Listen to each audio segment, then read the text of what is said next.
1950 और 60 के दशक तक निश्चित आशावादियों ने पश्चिमी दुनिया का नेतृत्व किया। वैज्ञानिकों, इंजीनियरों, डॉक्टरों और व्यापारियों ने दुनिया को अमीर, स्वस्थ और पहले की कल्पना की तुलना में अधिक लंबे समय तक जीवित रहने लायक बना दिया, जैसा कि कार्ल मार्क्स और फ्रेडरिक एंजल्स ने 19वीं शताब्दी के बिजनेस क्लास को स्पष्ट रूप से देखा था। सभी पिछली पीढ़ियों की तुलना में इस पीढ़ी ने अधिक विशाल उत्पादक ताकतों का निर्माण किया। मानव, मशीनरी, उद्योग और कृषि, रसायन, नेविगेशन, रेलवे, इलेक्ट्रिक टेलीग्राफ, खेती के लिए पूरे महाद्वीपों का आपस में जुड़ाव, नदियों का कैनलाइजेशन, सामाजिक श्रम से पूरी आबादी के लिए प्रकृति की ताकतों को अधीन कर जनमानस के लिए उपयोगी बनाया है। प्रत्येक पीढ़ी के आविष्कारक और दूरदर्शी अपने पूर्ववर्तियों को पीछे छोड़ रहे थे। 1843 में लंदन के लोगों को एक नई खुदाई सुरंग द्वारा थेम्स नदी के नीचे अपना पहला क्रॉसिंग बनाने के लिए आमंत्रित किया गया था। 1869 में स्वेज नहर ने केप ऑफ गुड होप के दौर से यूरेशियन शिपिंग यातायात को बचाया। 1914 में पनामा नहर ने अटलांटिक से प्रशांत तक मार्ग कम कर दिया। यहां तक कि ग्रेट डिप्रेशन भी संयुक्त राज्य अमेरिका में निरंतर प्रगति में बाधा डालने में नाकाम रही, जो हमेशा दुनिया के सबसे दूर दराज के निश्चित आशावादियों का घर रहा है। एम्पायर स्टेट बिल्डिंग 1929 में शुरू हुई थी और 1931 में समाप्त हुई। गोल्डन गेट ब्रिज 1933 में शुरू हुआ और 1937 में पूरा हुआ। मैनहट्टन परियोजना के द्वारा जो 1941 में शुरू हुई, वह 1945 तक दुनिया का पहला परमाणु बम तैयार कर चुका था। अमेरिकियों ने रीमेक करना जारी रखा। पे टाइम में दुनिया का चेहरा, इंटरस्टेट राजमार्ग प्रणाली का 1956 में निर्माण शुरू किया और पहली 20,000 मील की सड़क 1965 तक ड्राइविंग के लिए खोल दी गई। असीमित योजना भी इस ग्रह की सतह से परे चली गई। नासा का अपोलो कार्यक्रम 1961 में शुरू हुआ और 1972 में समाप्त होने से पहले चंद्रमा पर इंसान को भेज चुका था। बड़ी योजनाएं सिर्फ राजनीतिक नेताओं या सरकारी वैज्ञानिकों के लिए आरक्षित नहीं थी। 1940 के उत्तरार्ध में जॉन रेबर नामक एक कैलिफोर्नियाई नागरिक ने पूरे सैन फ्रांसिस्को खाड़ी क्षेत्र की भौतिक भूगोल को फिर से बनाने की शुरू करने की तैयारी की। रेबर एक स्कूली शिक्षक, शौकिया रंगमंच निर्माता और एक सेल्फ मेड इंजीनियर था। प्रमाण पत्रों की कमी से अनजान उन्होंने सार्वजनिक रूप से खाड़ी में 2 विशाल बांध बनाने, पीने के पानी और सिंचाई के लिए बड़े ताजे पानी की झीलों का निर्माण करने और विकास के लिए 20,000 एकड़ भूमि का पुनः उपजाऊ बनाने का प्रस्ताव रखा। भले ही उनके पास कोई व्यक्तिगत अधिकार नहीं था, फिर भी लोगों ने रेबर योजना को गंभीरता से लिया। कैलिफोर्निया में समाचार पत्र, संपादकीय बोर्डों द्वारा इसका समर्थन किया गया था। अमेरिकी कांग्रेस ने अपनी व्यवहार्यता पर सुनवाई की। आर्मी कोर ऑफ इंजीनियर्स ने इसे अनुकरण करने के लिए एक गुफादार सालसीटो गोदाम में खाड़ी के 1.5 एकड़ के पैमाने का मॉडल भी बनाया। इन परीक्षणों ने तकनीकी कमियों का खुलासा किया, इसलिए योजना को पूरा नहीं किया गया था। लेकिन क्या आज कोई भी इस तरह की दृष्टि को गंभीरता से ले सकता है? 1950 के दशक में लोगों ने बड़ी योजनाओं का स्वागत किया और पूछा कि क्या वे काम करेंगी। आज एक स्कूली शिक्षक से आने वाली एक भव्य योजना क्रंकरी के रूप में खारिज कर दी जाएगी और किसी भी शक्तिशाली इंसान से आने वाली लंबी दूरी की दृष्टि को हैब्रिज के रूप में स्वागत करवाया जाएगा। आज अभी भी उस साल सिटी वेयर हाउस में बे मॉडल पर काम कर सकते हैं, लेकिन आज यह सिर्फ एक पर्यटन का आकर्षण है। भविष्य के लिए बड़ी योजनाएं केवल पुरातन जिज्ञासा बनकर रह गई है। 1950 के दशक में अमेरिकियों ने सोचा कि भविष्य के लिए बड़ी योजनाएं वैज्ञानिकों के लिए छोड़ी जानी चाहिए। अनिश्चित आशावाद 1970 के दशक में एक संक्षिप्त निराशावादी चरण के बाद 1982 के बाद से अनिश्चित निराशावाद ने अमेरिकी सोच पर प्रभुत्व बनाए रखा। जब एक लंबा बुल बाजार शुरू हुआ और वित्त भविष्य में आने के लिए इंजीनियरिंग तरीके के रूप को ग्रहण कर रहा था, एक अनिश्चित आशावादी के लिए भविष्य बेहतर होगा, लेकिन वह नहीं जानता कि वास्तव में कैसे होगा, इसलिए वह कोई विशिष्ट योजना नहीं बनाएगा। वह भविष्य से लाभ की उम्मीद करता है, लेकिन इसे ठोस रूप से डिजाइन करने का कोई कारण नहीं दिखता है। एक नया उत्पाद बनाने के लिए वर्षों काम करने के बजाय अनिश्चित आशावादी पहले से ही आविष्कार किए गए लोगों को पुनर्व्यवस्थित करते हैं। बैंकर पहले से ही मौजूद कंपनियों की पूंजी संरचनाओं को पुनर्व्यवस्थित करके पैसे कमाते हैं। वकील पुरानी चीजों पर विवादों को हल करते हैं या अन्य लोगों को उनके मामलों की संरचना में मदद करते हैं, और निजी इक्विटी निवेशक और प्रबंधन परामर्शदाता नए व्यवसाय शुरू नहीं करते हैं। वे लगातार प्रतिक्रियात्मक अनुकूलन के साथ पुराने लोगों से अतिरिक्त दक्षता दिखाते हैं। इसमें कोई आश्चर्य की बात नहीं है कि ये फील्ड सभी उच्च डिग्री धारकों की असमान संख्या को आकर्षित करते हैं। 2 दशकों से रेज्यूमे बनाने के लिए एक उचित उच्च वर्ग प्रक्रिया उन्मुख करियर की तुलना में अधिक उचित इनाम जो पा रहे हैं। हाल के स्नातकों के माता पिता अक्सर उन्हें स्थापित पथ पर आगे बढ़ता देखकर खुश होते हैं। बेबी बूम के अजीब इतिहास ने अनिश्चितकालीन आशावादियों की एक पीढ़ी का निर्माण किया ताकि इतनी आसानी से प्रगति की जा सके कि जिसके वे हकदार हैं। चाहे आप 1945 या 1950 या 1955 में पैदा हुए थे, आपके जीवन के केवल 18 वर्षों के लिए हर साल चीजें बेहतर होती है, लेकिन इसका आपके साथ कुछ लेना देना नहीं था। तकनीकी प्रगति स्वचालित रूप से बढ़ती प्रतीत होती है, इसलिए बूमर्स बड़ी उम्मीदों के साथ बड़े हुए, लेकिन उन्हें पूरा करने के लिए कुछ विशिष्ट योजनाएं बढ़ी। फिर जब 1970 के दशक में तकनीकी प्रगति रुक गई, तो अधिकांश असमान बूमर्स के बचाव में आय असमानता बढ़ी। वयस्कता का हर साल अमीर और सफल के लिए स्वचालित रूप से बेहतर और बेहतर हो रहा है। उनकी बाकी पीढ़ी पीछे छोड़ दी गई थी, लेकिन अमीर बूमर्स जो आज जनता की राय को आकार देते हैं, उनके भद्दे आशावाद पर सवाल उठाने के लिए बहुत कम कारण देखते हैं। चूंकि ट्रैक किए गए करियर उनके लिए काम करते हैं, इसलिए वे कल्पना नहीं कर सकते कि वे करियर ट्रैक उनके बच्चों के लिए भी काम करेंगे या नहीं। मैल्कम ग्लैडवेल का कहना है कि आप अपने भाग्यशाली व्यक्तिगत संदर्भ को समझे बिना बिल गेट्स की सफलता को समझ नहीं सकते। वह एक अच्छे परिवार में बड़ा हुआ, कंप्यूटर प्रयोगशाला से सुसज्जित एक निजी स्कूल गया और पॉल एलन को बचपन के दोस्त के रूप में पाया, लेकिन शायद आप बल्कर के रूप में अपने ऐतिहासिक संदर्भ को मैकवल ग्लैडवेल को नहीं समझ सकते। जब बेबी बूमर्स बड़े होते हैं और यह समझाने के लिए किताबें लिखते हैं कि क्यों एक या कोई अन्य व्यक्ति सफल होता है, तो वे मौके से निर्धारित किसी व्यक्ति विशेष के संदर्भ की शक्ति को इंगित करते हैं, लेकिन वे अपने पसंदीदा स्पष्टीकरण के लिए भी बड़े सामाजिक संदर्भ को याद करते हैं। पूरी पीढ़ी बचपन से सीखने के मौके की शक्ति को खत्म करने और योजना के महत्व को कम करने के लिए सीखा है। पहले ग्लेडवेल स्वयं निर्मित व्यवसाय की मिथक की एक विरोधाभासी आलोचना कर रहे हैं, लेकिन वास्तव में यह उनकी स्वयं की पीढ़ी के पारंपरिक दृष्टिकोण को इंगित करता है। हमारा स्वतंत्र आशावाद। एक निश्चित आशावादी भविष्य के लिए इंजीनियरों को अंतरिक्ष में आवास और पानी के नीचे शहरों और बस्तियों को डिजाइन करने की आवश्यकता है, और एक अनिश्चित आशावादी भविष्य अधिक बैंकरों और वकीलों को आगमन के लिए कहता है। वित्त अनिश्चितकालीन सोच का प्रतीक है, क्योंकि पैसा बनाने का यही एकमात्र तरीका है जब आपको पता नहीं होता कि धन कैसे कमाया जाए।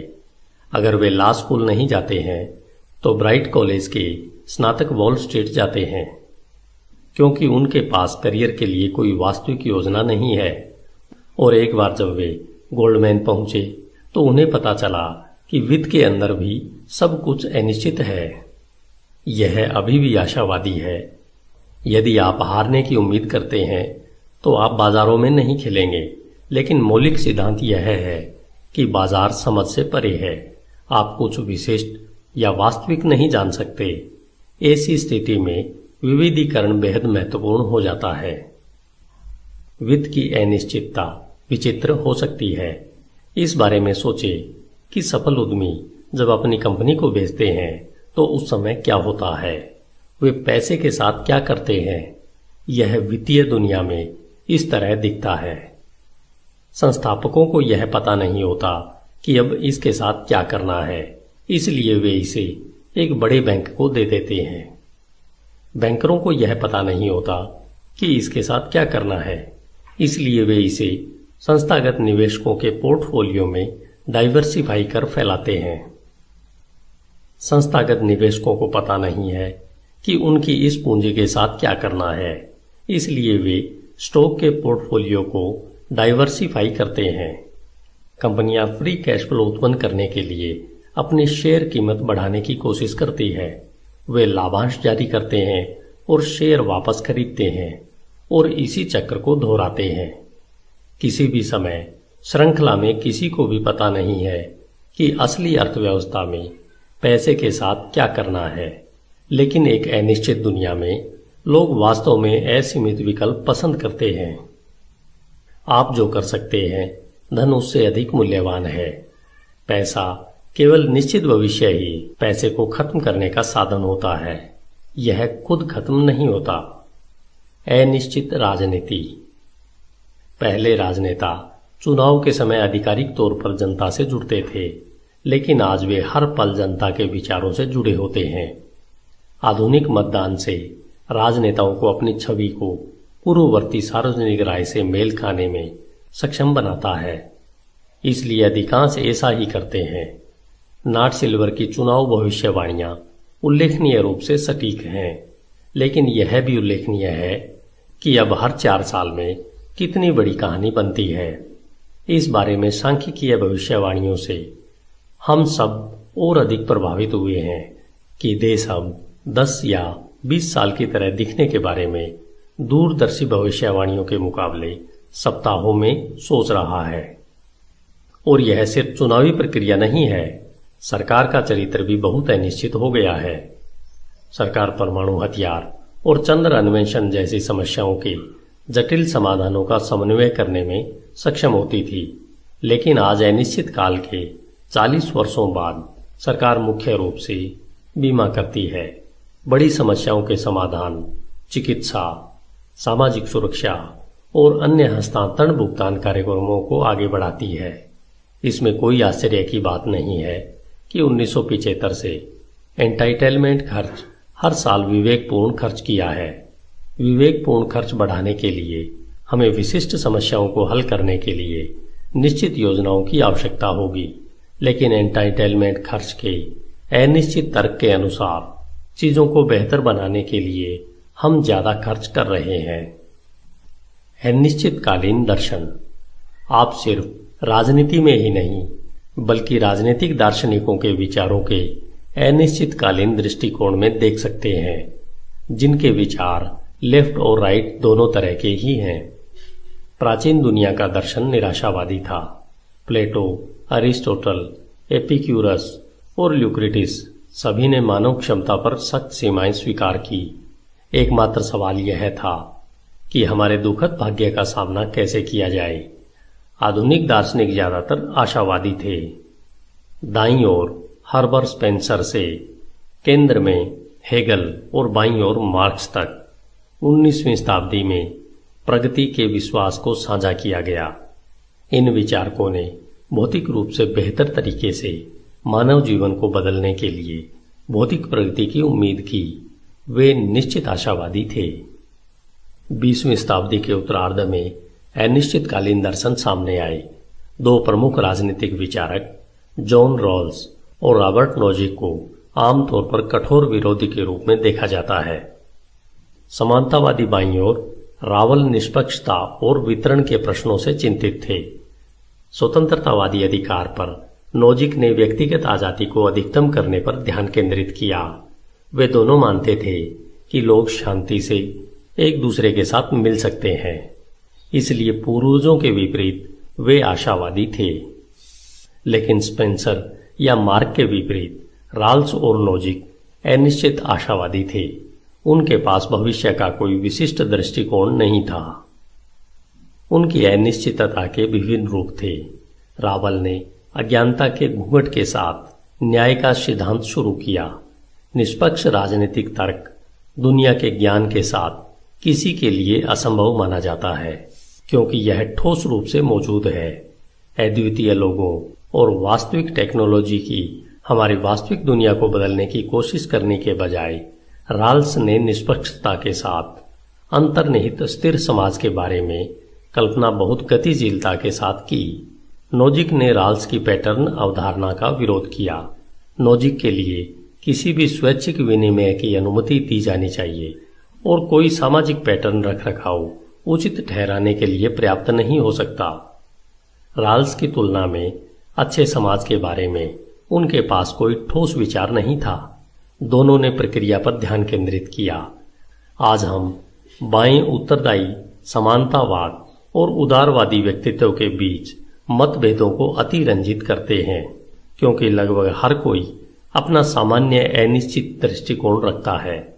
दर्शन, राजनीति और व्यापार में प्रक्रिया पर बहस भी एक बेहतर भविष्य के लिए ठोस योजना बनाने के लिए अंतहीन रूप से एक तरीका बन गया है। अनिश्चित जीवन। हमारे पूर्वजों ने मानव जीवन को समझने और विस्तार करने की मांग की। 19वीं शताब्दी में खोजकर्ताओं ने फ्लोरिडा के जंगलों में जबान बनाने वाले फव्वारे को खोजा।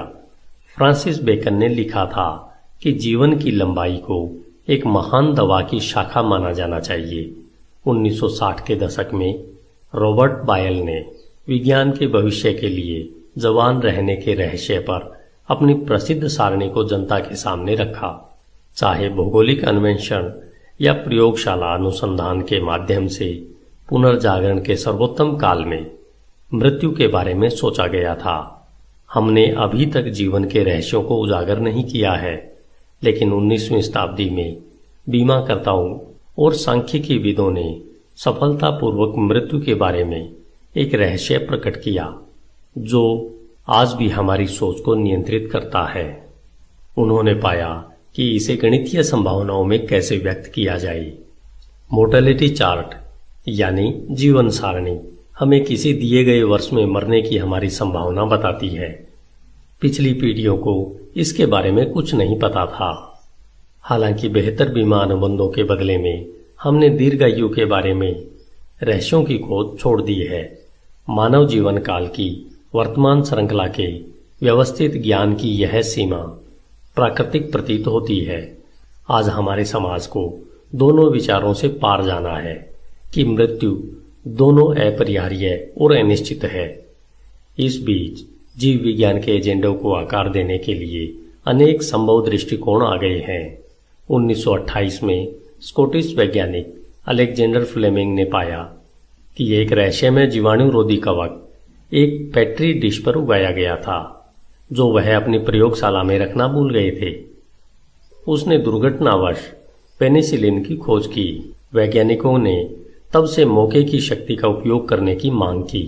आधुनिक दवा की खोज का लक्ष्य फ्लेमिंग की अलग अलग परिस्थितियों में 1 मिलियन गुना बढ़ाना है। फार्मास्यूटिकल कंपनियां सटीक दवा खोजने की उम्मीद करते हुए अनिश्चित यौगिकों के संयोजन के माध्यम से अनिश्चित रूप से खोज करती हैं, लेकिन यह काम नहीं कर रहा है और साथ ही इसका इस्तेमाल भी नहीं किया जाता है।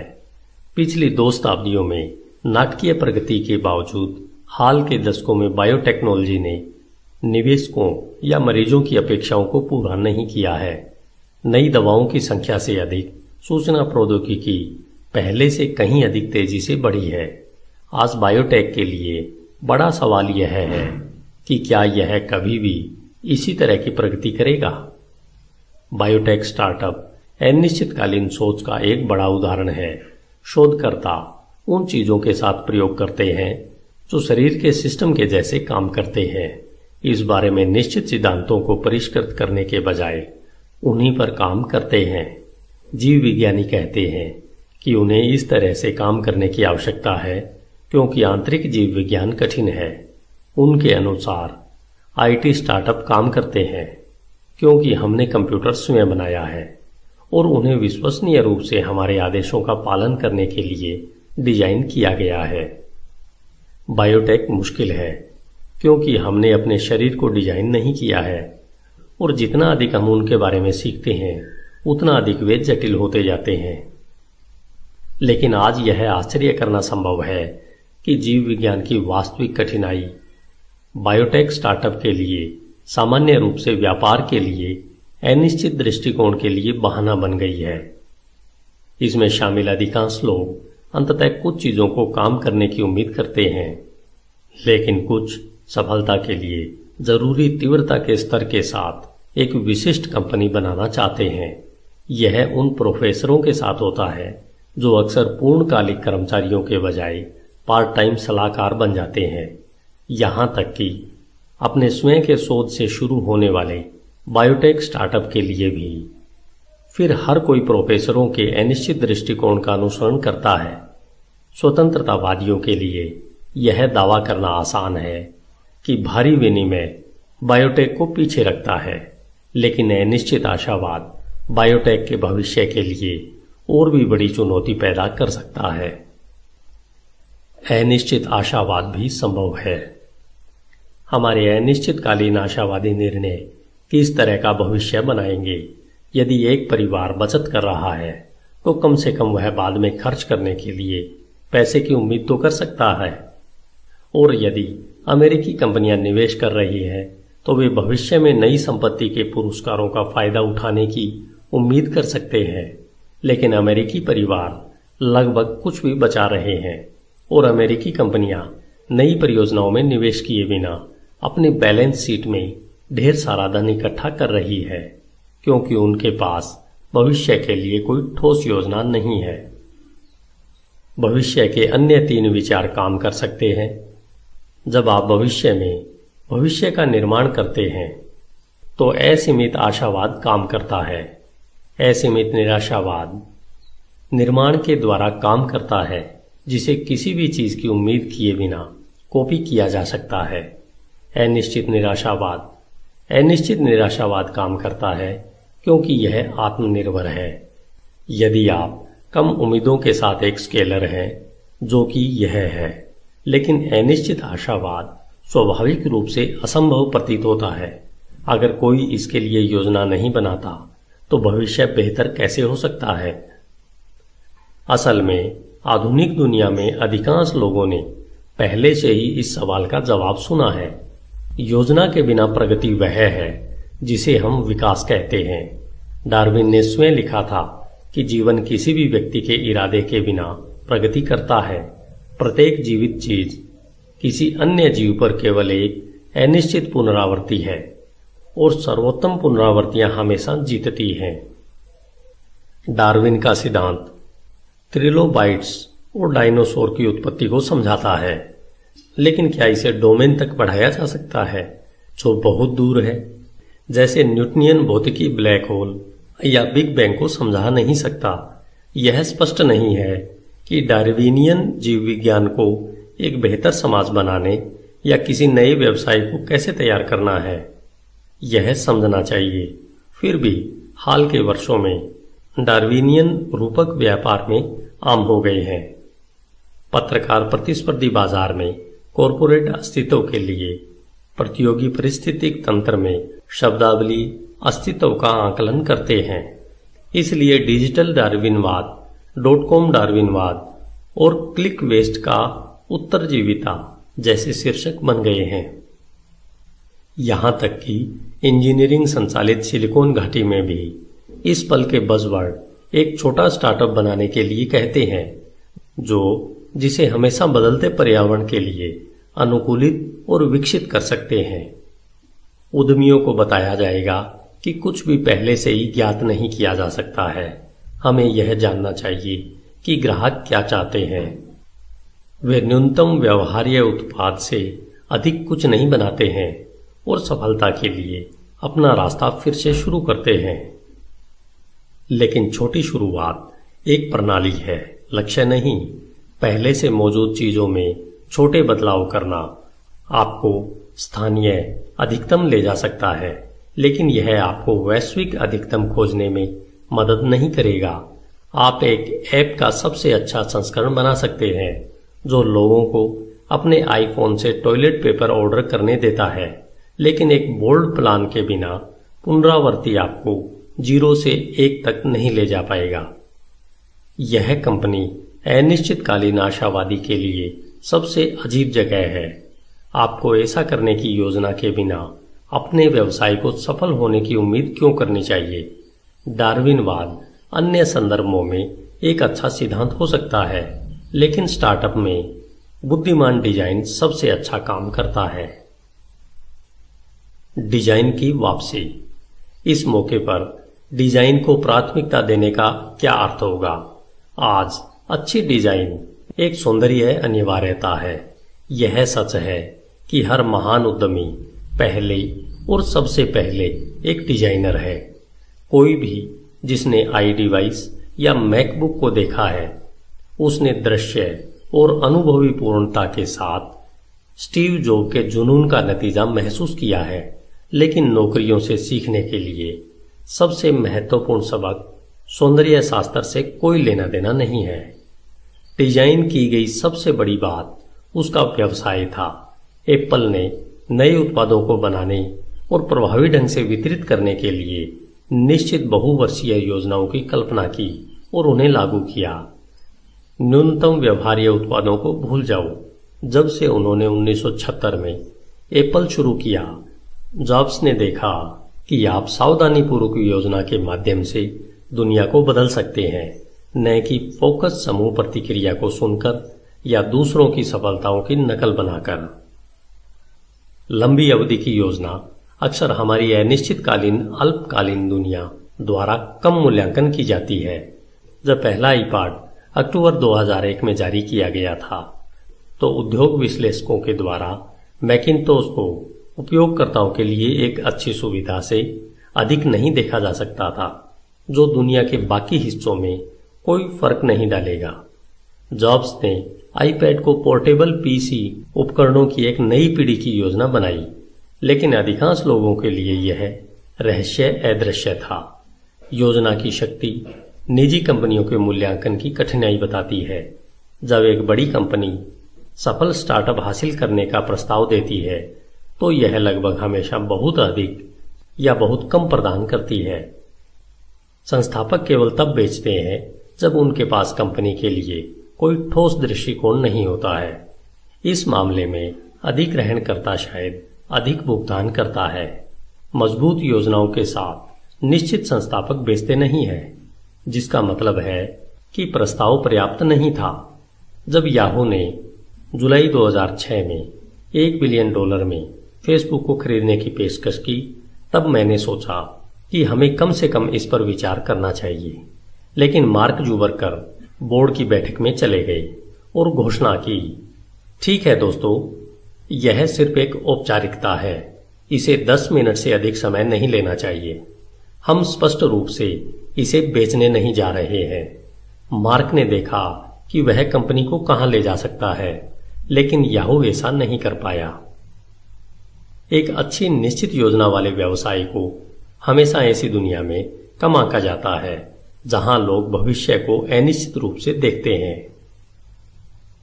आप एक लॉटरी टिकट नहीं है। हमें एक निश्चित भविष्य में अपना रास्ता खोजना है और पश्चिमी दुनिया को ऐसा करने के लिए सांस्कृतिक क्रांति से कम कुछ भी नहीं चाहिए। कहां से शुरुआत करें? जॉन राल्स को दर्शन विभागों में विस्थापित होने की आवश्यकता होगी। मैल्कम ग्लैडवेल को अपने सिद्धांतों को बदलने के लिए राजी किया जाना चाहिए और राजनेताओं को राजनीति से प्रेरित किया जाना चाहिए। लेकिन चाहे हमारे राजनेता कुछ भी कहते हैं, दर्शन के प्रोफेसरों और ग्लैडवेल दुनिया को अपने तरीके से प्रस्तुत करते हैं। उन भीड़ वाले क्षेत्रों में बदलाव करना बेहद मुश्किल है जहां अच्छे इरादों के साथ मस्तिष्क काम कर रहे हैं। एक स्टार्टअप न केवल अपने जीवन के बारे